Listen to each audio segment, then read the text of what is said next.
drive phase in his routes, but then he's also got that subtle wiggle and that, you know, kind of slipperiness where he can avoid reroutes, can play in short space as well. So when you have a bigger receiver that can operate on all three levels of the field, I feel like that's a good, unique player to have. It's pretty rare, like the way he just can make breaks and some of his releases, like with his size and frame. That's pretty rare for a receiver. 100%. Yeah, to have the ability to have vertical speed and really to truly, you know, threaten every DB in the league vertically, but also be able to, you know, double up and run underneath routes where you feel that like basketball ability in short space where he can play laterally as fast and explosive as he can play vertically. He's a fun player to be around. How can adding Travis Hunter to the mix, how can that maybe help both of them just in terms of balancing each other out? Yeah, I think, you know, Travis has a really similar, you know, ability in terms of, you know, different body types there, you know, with Brian being a little bit bigger, but, you know, Travis having that basketball sense, that ability underneath, but then also having,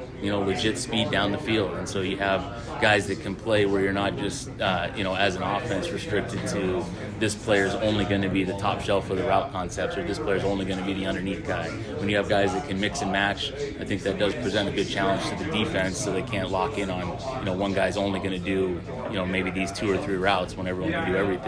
You know, really expands the way you can attack a defense. Absolutely. And last one for me, Coach, just, you know, with Trevor, obviously, you know, he's had a lot of years put on tape, but now that you've gotten to see him, kind of get to know him as a person, just what have been your impressions of him firsthand? Yeah, I think calm, cool, and collected, you know, when he's in that learning phase right now that we're all in as a new offense. I think his ability to process information, be able to take it in stride, have big plays, and then if something, you know, happens where it's not the perfect setup, you know, learn from it and move right on to the next play without it impacting his demeanor and his ability to lead in the huddle. I think it's been an impressive thing to watch in a short period of time.